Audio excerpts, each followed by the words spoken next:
Thanks to the support as a channel member, Jack Watson. Well, folks, as promised, we have come all the way through to the last couple of matches of the season, so you don't have to watch loads of mid-table winning, losing and drawing. Not quite as advertised. We're not going to just finish an obscure mid-table. We have got a very good chance of forcing our way into the playoffs after a ridiculous run over our last 5 or 6 games of just consecutive defeats that has really come out of nowhere. So we might be about to book a spot in the playoffs.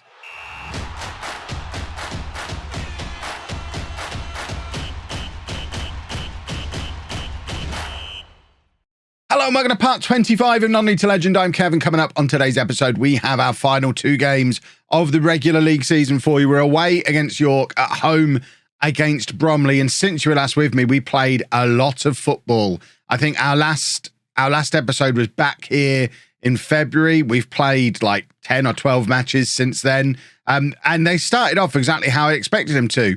Defeat, win, draw, defeat, draw.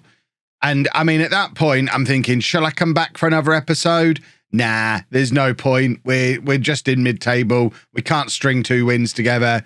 We'll just get through to the end of the season, get this one out of the way. And then the strangest thing happened.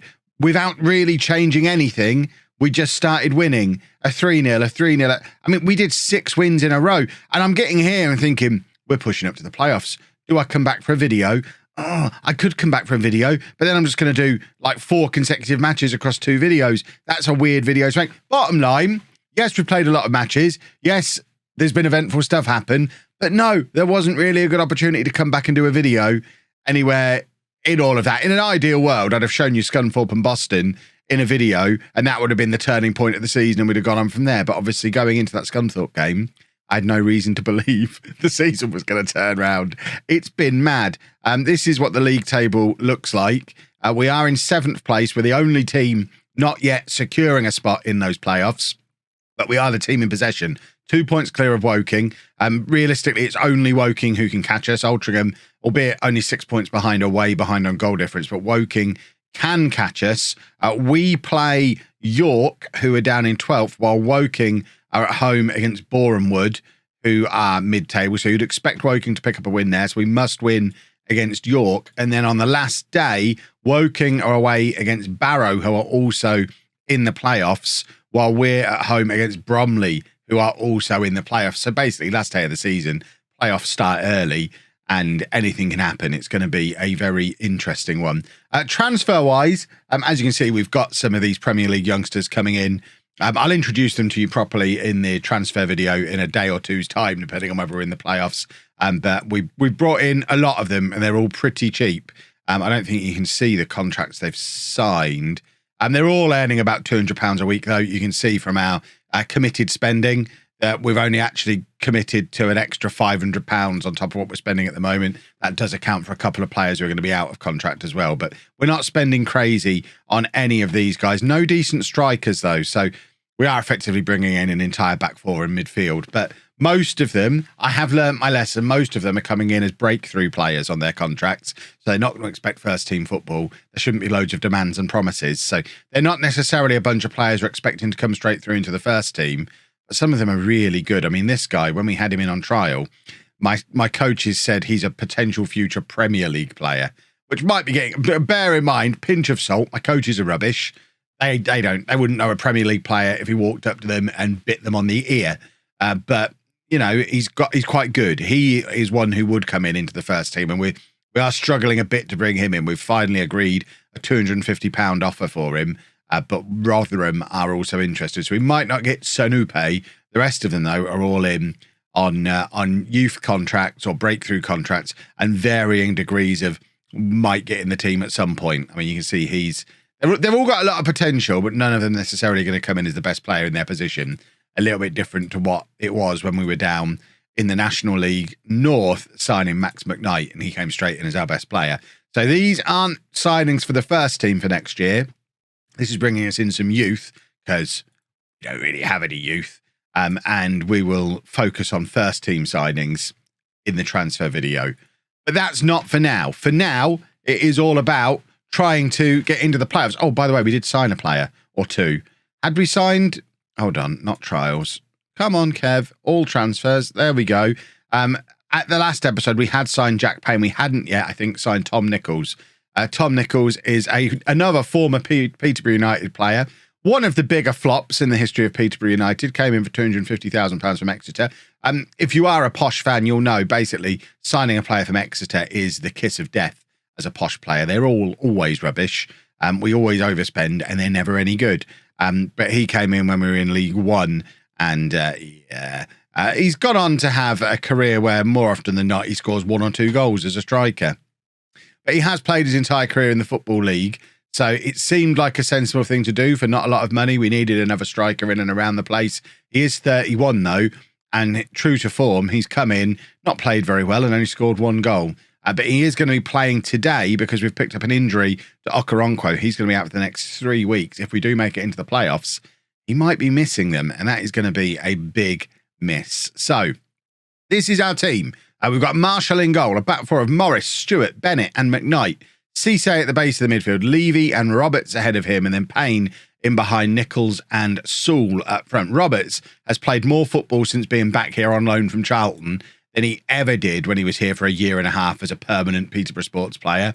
I think the fact that he is now, I think, I've talked about it in yesterday's episode, I think he's now training with Charlton and just playing with us. It's not clear. The game thinks he's still training with us, but he's a full-time player and we're a part-time club, and just him going full-time has really put a rocket up his development. It does kind of emphasise how we're always playing from a position of disadvantage as the only part-time team in this league, because player development just goes through the roof. His fitness levels are better than everybody else's. He's now one of the best players at the club because he went full-time.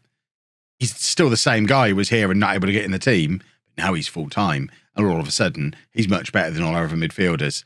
So if we could do with turning full-time at some point, but obviously in the situation we're in at the moment, we're £500,000 in debt, have no ground and no fans, it's probably unlikely we're going to go full-time unless we get promoted to the Football League, and then we're in a real world of problems. But Levy has done very well here, and Tom Nichols, if it had been anyone else in the world, it would be 1-0. But of course, Tom Nichols has scored this season's goal, so he wasn't able to force it. I mean, he did force it past the keeper, but it just hit the post. Tom Nichols. I mean, sometimes people moan about Football Manager, but whoever did the research for Tom Nichols has got him absolutely spot on to what I remember from when he was a Peterborough United player. Very frustrating. It remains at 0-0. Woking, I think, are drawing in their game because they're still 2 points behind us at the moment. Us going behind against York is not going to help that situation. And after all this, after this run that we've been on, if we now miss out on the playoffs, at least it justifies me not doing an in-between episode, because I do feel a little bit guilty about that we played so many off-camera and kind of turned the season around. And it feels like a bit of a weird anticlimactic promotion potential season, if I didn't show you all of it. But all that being said, I still want to do it. I don't, that's not a reason to try and stay in this league, lads. We could do a football. Onyeka's coming on. That's how desperate things are getting. Onyeka has been on the transfer list all season. He barely plays. He wasn't really in the team last year in the division below, but we're now pinning all our hopes on him as we are desperate for an equaliser. We've not had a shot on target yet today. This is much more like the Peterborough Sports that I remember from yesterday's episode. Amazingly, it does appear that Woking have also lost. So the only team that can catch us have also lost, which means we go into the final day of the season. I think a draw is enough on the final day of the season for us to get into the playoffs. So, I mean, it wouldn't be ideal for form to go into the playoffs off the back of a draw and a defeat. We could really use a win and go in there as a form team. You need form going into the playoffs to stand any chance. But yeah, we're so far ahead of them on goal difference. If we pick up a draw on the last day, we're in the playoffs. We play Bromley, who are up here. They are away against Barrow, who are even higher than Bromley. I think there's a very good chance tomorrow is going to be me losing in the playoffs, and I am so excited for it. Well, after that pathetic performance. We are shuffling things around a little bit for the final day of the season. Donnelly and Leeson coming in at the back, Evans and Hinchy in midfield. We can't really make any changes up front with Clark and Okoronkwo both injured. So we go with this and we hope for a draw. Like I say, a draw is all we need. Obviously, we'll keep an eye on what's going on with Woking as well, with them being away from home against a better team. There's every chance we could really backdoor our way in and not even need the draw. But I'd probably rather I would have liked to have scored a goal there and then have less to worry about.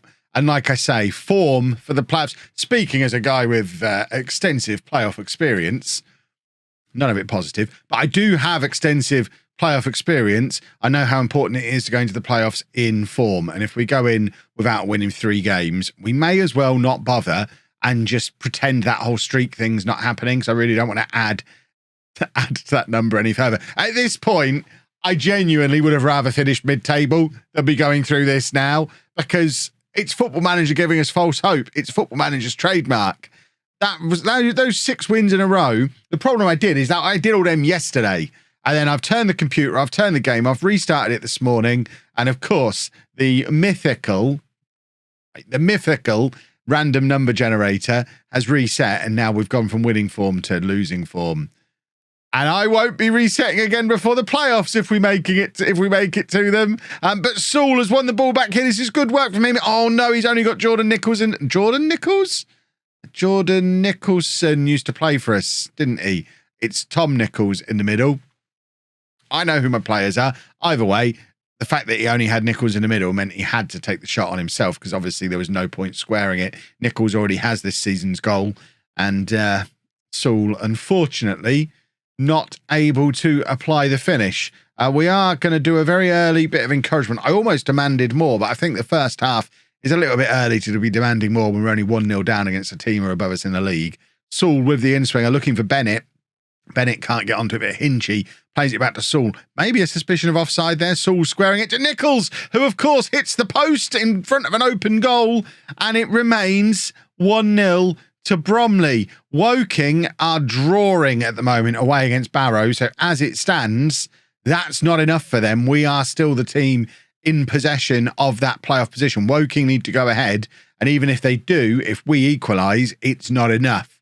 But it's Barrow scored in the 2nd minute in that game, and Woking grabbed the equaliser. Right, we are going to go attacking for this second half, because regardless, playoffs or not, we need a win here.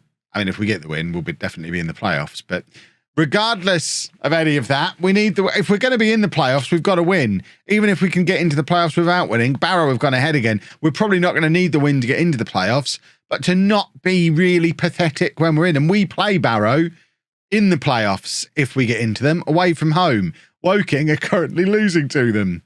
I mean, that's the reward for Woking. If Woking can find their way to get a result over Barrow away from home, their reward is going to be playing Barrow away from home and having to do it all over again.